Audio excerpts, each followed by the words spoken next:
అందించండి. మనతో పాటుగా సీనియర్ సంపాదకులు తెలపాలి రవి గారు సిద్ధంగా. రవి గారు నమస్తే సార్. నమస్తే వర్మ. సార్, ఉద్యమాలతో ఉడుకుతున్న ఆంధ్రప్రదేశ్ ఈరోజు వైఎస్ఆర్సీపీ కూడా పెద్ద ఎత్తున ఆందోళన చేసింది. అంటే మన మీడియా వాళ్ళు వైసీపీ వాళ్ళు చేస్తే కానీ గుర్తించరు. అంతకు ముందు నుంచి రైతు సంఘాలు, వామపక్షాలు, ఉద్యోగులు అందరూ చాలా రకాల ఆందోళనలతో ఆంధ్రప్రదేశ్ నిజంగా ఉడికిపోతున్న పరిస్థితే. ఉల్లి రైతులు ఉన్నారనుకోండి, ఉల్లికి ధర వస్తుందా లేదా అన్న దాని మీద కూడా నిన్న వైసీపీ వాళ్ళు వెళ్ళారు, తర్వాత షర్మిల ఆమె కుమారుడు వెళ్ళారు, తర్వాత మంత్రి భరత్ వెళ్ళి ఇక్కడ ఏం సమస్య లేదని చెప్పారు. ఇప్పుడు ఏం లేదని చెప్పినా కానీ అక్కడ సమస్య ఉంది, వాళ్ళకి గిట్టుబాటు ధర రావట్లేదు. ఇద్దరు రైతులు ఆత్మహత్యకు ప్రయత్నం చేయడం బహిరంగంగా జరిగింది. ఉల్లి రైతులది యూరియా కొరత లేదు, యూరియా కొరత మీద విష ప్రచారం చేస్తున్నారు, దీన్ని శక్తివంతంగా ఎదుర్కోండి అని ముఖ్యమంత్రి చంద్రబాబు కూడా పిలిపించారు. కానీ యూరియా దగ్గర బార్లు తీరి, అది తెలంగాణలో కూడా అదే సన్నివేశం, ఆంధ్రప్రదేశ్లో కూడా వాళ్ళు చేస్తున్నారు. మీరు అటు ఉత్తరాంధ్ర గనక వెళ్తే నవయుగ, అదానీ కంపెనీలకు ఈ భూములు ఇవన్నీ ఇస్తున్నారు, హైడ్రో ఎలక్ట్రిసిటీ దీనికోసం పెట్టి మా ప్రాణాలకు పర్యావరణానికి ముప్పని చాలా తీవ్రమైన ఆందోళన అక్కడ కొనసాగుతున్న పరిస్థితి. నెల్లూరులో కరేడు ఆ భూమి వాళ్ళకు ఇండోసోల్ వాళ్ళకి ఇవ్వడం అన్నది అది సరే. ఇట్లా మీరు చూస్తే ఉద్యోగులు కూడా ఈ మధ్య వరుసగా చేసి మాకు ఇచ్చిన చాలా హామీలు ఏవి అమలు చేయలేదు, వీటి మీద చేయాలని ఉద్యోగులు. ఇంకోవైపున విద్యార్థులు మొన్న వాళ్ళు మా సమస్య ఒక్కటి కూడా పరిష్కారం చేయలేదని విజయవాడలో ఆందోళన చేస్తుంటే చాలా దారుణంగా పోలీసులు కొట్టారు. కనీసం ఒక అమ్మాయికి బాగా తీవ్రంగా గాయాలై ఇద్దరు ముగ్గురు స్పృహ తప్పారు. విద్యార్థుల ఆందోళన మీద ఈ స్థాయిలో ఇటీవల కాలంలో జరగల. విద్యార్థులు అలా ఉన్నారు, అంగన్వాడీల్లో వాళ్ళు ఉన్నారు. ఇలా చెప్తూ పోతే వర్మ ప్రతి అనేక వర్గాల్లో నుంచి అమరావతి మీద ఈరోజు కూడా మీరు వార్త చూడండి. అమరావతి రాజధానిలో ఈ వార్త సాక్షిలోది కాదు సుమా, ఇంకోవైపుది 1800 ఎకరాలు తీసుకుంటే కానీ ఇక్కడ అమరావతి ఫర్దర్ డెవలప్మెంట్ సాధ్యం కాదు. ఈ 1800 ఎకరాల్లో 1100 మంది అనుకూలంగానే ఉన్నారు, కానీ మిగిలిన వాళ్ళు అంత అనుకూలంగా లేరు. అంటే వాళ్ళు ఎందుకు అనుకూలంగా లేరంటే ఇప్పుడు తీసుకుంటున్న షరతులు, ఈ పద్ధతులు బాగాలేవని వాళ్ళు ఒక విధంగా అశాంతిగా ఉన్నారు.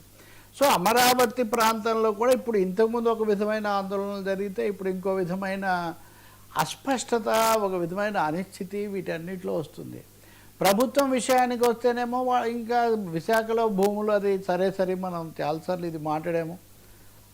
ఇది ఒకటి ఉంది, డిఎస్సికి సంబంధించింది ఒకటి ఉంది. ఇలా చూస్తే ప్రతి సెక్షన్లో కూడా ఒక విధంగా తీరని కోరికలు, తర్వాత సరిగ్గా లేవు, చెప్పినవి జరగలేదు, పాక్షికంగా జరుగుతున్నాయి. వికలాంగుల లేదా దివ్యాంగుల యొక్క ఆందోళన అది మనం కొంతకాలం కిందట అది కూడా చూసాం. సో ఈ నేపథ్యంలో నిజానికి వైసీపీ ఇది లేట్ ఎంట్రీ. అన్ని వర్గాలు అయిన తర్వాత వాళ్ళు ఇంతవరకు వాళ్ళ కేసులు వాటిలోనే ఉండి ఇప్పుడు ప్రజా ఉద్యమాలు వీటిలోకి వస్తామని ఈరోజు వాళ్ళు రైతుల సమస్యల మీద చేస్తామంటాం. వెంటనే అనేక చోట్ల పోలీసులు ఉత్తర్వులు, ఆంక్షలు, ఇంత నలుగురికి మించి గుమ్మికూడకూడదు ఇట్లాంటి ఆంక్షలు వాళ్ళు జారీ చేశారు. అయినా అవి కూడా ఏదో మేరకు జరుగుతున్నాయి. ఇట్లా ఆంధ్రప్రదేశ్లో చూస్తే కనుక నేను చెప్పినవి కొన్నే, ఇంకా ఇన్ని ఉన్నాయి చెప్పాలంటే. తీవ్ర ఉపాధ్యాయులు చాలా అసంతృప్తిగా ఉన్నారు. ఇందాక విద్యార్థులది మనం మాట్లాడాం కదా, ఉపాధ్యాయులు మన టీచర్స్ డే రోజు సెప్టెంబర్ 5న ప్రత్యేకించి నోటీస్ ఇచ్చి మరీ సమస్యల వారీగా వాళ్ళు ఆందోళనకు దిగుతున్నటువంటి ఒక పరిస్థితి. ఇంకా ఆక్వా రైతులు అమెరికా టారిఫ్లు వీటన్నిటి నేపథ్యంలో వాళ్ళ ఎగుమతులన్నీ ఒకసారిగా ఆగిపోయి ఆక్వా రంగం కుదేలైపోతుంటే వాళ్ళకు కూడా ఎలాంటి సమాధానాలు, పరిష్కారాలు అవి కనిపించడం లేదు. సో చంద్రబాబు నాయుడు అనేక సమీక్షలు నిన్న కూడా ఆయన సమీక్ష చేశారు. యూరియా విషయంలో ఏమీ లోపాలు లేకుండా చూడండి ఇట్లాంటివి అన్నారు. మంత్రివర్గం జరిగినప్పుడంతా మీరు ప్రజలకు సరిగ్గా చెప్పడం లేదని ఆయన అంటున్నారు. కానీ వాస్తవంగా చూస్తే శాంతి భద్రతల సమస్య నేను మాట్లాడలేదు. నిన్న విశాఖపట్నంలో మొన్న ఒక మూగ బాలిక మీద అత్యాచారం, ఇంకో చోట ఇంకోటి, హాస్టల్స్లోవి, అంతకుముందు వచ్చిన జనసేన సమయంలో వచ్చిన సుగాలి ప్రీతి లాంటి అంశం మీద వచ్చిన రాజకీయమైన అలజడి, ఇలా అనేక విధాలుగా ఇవి వస్తుంటే ఎందుకు కూటమి ప్రభుత్వము ఇంతమంది మంత్రులు వీళ్ళందరూ ఉండి దీన్ని ఎప్పటికప్పుడు పరిష్కారం చేయలేకపోతున్నారు, అందుకోలేకపోతున్నారు అనేది ఒక పెద్ద ప్రశ్నగా ఉంది. వాళ్ళేమో ఇదంతా ప్రత్యర్థుల ప్రచారం అనే పద్ధతిలో ఉంటూ రేపు బ్రహ్మాండమైన విజయోత్సవం అని తలపెట్టారు. సూపర్ 6 అని అనంతపూర్లో అందరూ జరుపుకోవచ్చు ఏ ప్రభుత్వమైనా తన పథకాలు, తన ప్రచారం. కానీ ఇన్ని వర్గాల నుంచి ఏకకాలంలో ఇంత ఆందోళన, అలజడి వస్తుంటే దీన్ని ఎలా పరిష్కారం చేయాలి, వాళ్ళ కోరికలు ఎలా తీర్చాలి, పరిష్కారం చేయాలన్న దాని మీద ఎందుకు దృష్టి పెట్టట్లేదు అనేది మటుకు చాలా ఆశ్చర్యం కలిగిస్తుంది. ఇక్కడ ఒక ఉదాహరణ కనుక మనం తీసుకుంటే ఉద్యోగులు వాళ్ళు సరిగ్గా చేస్తున్నారా లేదని ఇప్పుడు ఛత్తీస్గఢ్ ఉంది. ఛత్తీస్గఢ్లో 12,000 మంది ఆరోగ్య సిబ్బంది 14,000 మంది రాజీనామా చేశారు. ఎందుకు చేశారంటే అంతకుముందు తమ కోరికల కోసం ముఖ్యంగా జీతాల కోసం సమ్మె చేస్తే 25 మందిని తీశారు శిక్షణా చర్యగా. 25 మందిని తీసేస్తారా అందరం ఒకటే అని 14,000 మంది రాజీనామా చేశారు. 14,000 మంది ఒకేసారి రాజీనామా చేయడం అంటే మీరు చూడండి. ఒకప్పుడు మెడ్రాస్లో అప్పుడు ఆమె జయలలిత తమిళనాడులో అందరినీ బర్తరఫ్ చేస్తున్నట్టుగా ఉత్తర్విస్తే అది సుప్రీంకోర్టు దాకా వెళ్ళింది.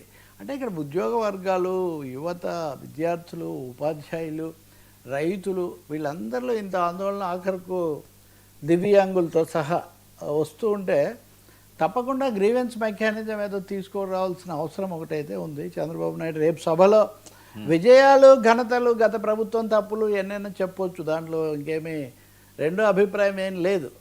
కానీ రెండో వైపు నుంచి ఇంతమంది ఊరికినే ఆందోళన చెందరు కదా. ప్రైవేట్ మెడికల్ కాలేజీలు 10 ప్రైవేట్ మెడికల్ కాలేజీలు వైసీపీ వాళ్ళు సరిగ్గా చేయలేదు, అవి ఊరికనే శంకుస్థాపన చేశారు లేదా కాంపౌండే కట్టారు. కాబట్టి ఏం చేశారు మీరు? వైసీపీ వాళ్ళు తప్పు చేస్తే మీరు వాటిని వెంటనే పూర్తి చేసే బదులు ఇవి తీసుకుపోయి ప్రైవేట్ వాళ్ళకి అప్పగిస్తాము అంటే అది ఏ విధంగా అవుతుంది? ప్రైవేట్ కాలేజీలు ప్రతిదీ కూడా ఒక వివాదంగా మారుతున్న ఒక పరిస్థితి. సో వీటి మధ్యలో ఎలా రేపటి సభలో చంద్రబాబు ఏం దిశానిర్దేశం చేస్తారు? అసలు పార్టీలో వచ్చే అసంతృప్తి ఆయనే అనేక రూపాల్లో ఎమ్మెల్యేల పని మంత్రుల మీద ఆయనే అసంతృప్తి వెలిబుచ్చుతున్న ఒక పరిస్థితి ఇది కూడా కనిపిస్తుంది. పవన్ కళ్యాణ్ కూడా ఒకరిద్దరు తప్ప మిగతా వాళ్ళందరి మీద రిపోర్ట్స్ తెప్పిస్తే అదంత బాగాలేదని ఆయన కూడా చెప్తున్న పరిస్థితి. పిఠాపురం మీద రేపిద్దరు సహజంగా కూటమి విజయోత్సవాలు కదా. సో ఇటీవల కాలంలో వాళ్ళిద్దరు కలిసి పొలిటికల్ పెట్టింది కూడా కొంచెం తక్కువనే. సో ఏం మెసేజ్ ఇస్తారు? నేనైతే ఒకటి చెప్పగలుగుతాను, కేవలం వైసీపీ మీద విమర్శ దానికే పరిమితం అయితే మటుకు ప్రజలు సంతృప్తి చెందరు. ఖచ్చితంగా ఈ మాత్రం స్పందన వీళ్ళకి వస్తూ ఉంది అంటే అసంతృప్తి, సమస్యలు పరిష్కరించకపోవటము. రెండవది పోనీ మా దగ్గర నిధులు లేవు, యూరియా కొడుతుంది, కేంద్రం నుంచి రాలేదని రేవంత్ రెడ్డి చెప్తున్నాడు. అది ఒక సమాధానం. మీరు అది కూడా చాలా సమృద్ధిగా వచ్చిందని మీరు చెప్తే అది జరగట్లేదు కదా. కరేడ్ లాంటి చోట అంతకుముందు వైసీపీ వారికి భూమి ఇచ్చిందో వాళ్ళకే మీరు కూడా ఇస్తున్నారు కదా. వాళ్ళు పెట్టిన మెడికల్ కాలేజీలు మారుస్తున్నారు కదా. సో వీటికి సమాధానాలు ఏమీ దొరకడం లేదు. ప్రచారం చేస్తున్నారు, సోషల్ మీడియా చట్టం తెస్తాము. సోషల్ మీడియా చట్టం తెచ్చినందుకు నేపాల్లో ఇప్పుడు ఏం జరుగుతుందో మనం చర్చిస్తాం ఇప్పుడు ఎలాగో. కాబట్టి నాకు నిన్న కూడా ఎవరు ఫోన్ చేశారు, సాక్షి వాళ్ళకు నోటీసులు ఇచ్చారు.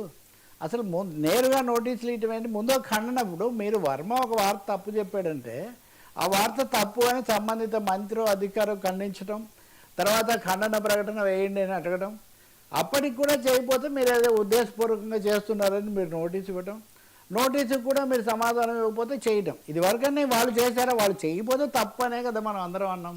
బట్ ఇప్పుడు మళ్ళీ అదే పద్ధతి వస్తే కనుక మీడియా మేనేజ్మెంట్ కాదు, ఇది ఇష్యూస్ మేనేజ్మెంట్, గవర్నెన్స్కు సంబంధించిన అంశం అనేది అయితే కూటమి గుర్తించాల్సి ఉంది. రేపు ఎట్లాగో సభ జరుగుతుంది కాబట్టి అక్కడ నేరుగా ముగ్గురు ముఖ్య నాయకులు పాల్గొంటారు కాబట్టి ఏమొస్తుందో చూడాలి. అవినీతి ఆరోపణలు కూడా వస్తున్నాయి. ఉదాహరణకు ఇప్పుడు ఈ నిన్న స్టోరీ చూస్తున్నాను నేను. మొదటిసారిగా ఒక అధికారి 25 లక్షలు డబ్బు తీసుకుంటూ 25 లక్షలతో పట్టుబడడం ఇదే మొదటిసారి అంటే ఆయన వెనక ఒక సీనియర్ మంత్రి ఉన్నాడని ఆ పార్టీ వాళ్ళే చెప్తున్నారు. ఆ సీనియర్ మంత్రి గురించి నేను ముందే చెప్పాను, ఎప్పుడు విస్తరణ జరిగినా ముందు ఆయన పక్కన పెట్టే అవకాశం చాలా ఎక్కువగా ఉందని. మరి ఈ ఇష్యూస్ అన్నీ ఎవరు చూసుకుంటారు? సోషల్ మీడియా చట్టం అయితే వీటిని పరిష్కరించలేదు. కూటమి ప్రజానుకూల విధానాలు తీసుకొని వీటి చక్కదిద్దుకునే ప్రయత్నం కనుక చేయకపోతే మటుకు ఈ అసంతృప్తి ఇంకా పెరుగుతుంది. అప్పుడు ఈ అనంతపురంలో నిజానికి వాళ్ళ సభ జరిగే చోట ఇది కొంచెం ఎక్కువగా ఉంది వాస్తవంగా. ఆ తాడిపత్రి ఉదంతం అనే ఒకటి కాదు, చాలా ఉన్నాయి అట్లాంటివి. కాబట్టి ఈ అటు ఉడుకుతున్న ఆంధ్రప్రదేశ్ను చల్లార్చాల్సిన అవసరం మటుకు ఒకటి ఉంది.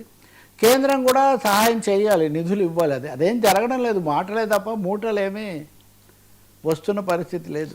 అది చెప్పగలిగిన పరిస్థితి వీళ్ళకి లేదు, అడగలిగిన పరిస్థితి అక్కడ ఆయనకు ప్రతిపక్షానికి కూడా లేదు. కాబట్టి వీళ్ళిద్దరు తిట్టుకోవడం ఎంతసేపటికి ఇద్దరి మధ్యన మూడో వానికి లాభం అని, అది ఇప్పుడు ఏపీ పరిస్థితి. సార్ లిక్కర్ స్కామ్ కేసులో మరో ట్విస్ట్, సిట్ దర్యాప్తు కొత్త అప్డేట్.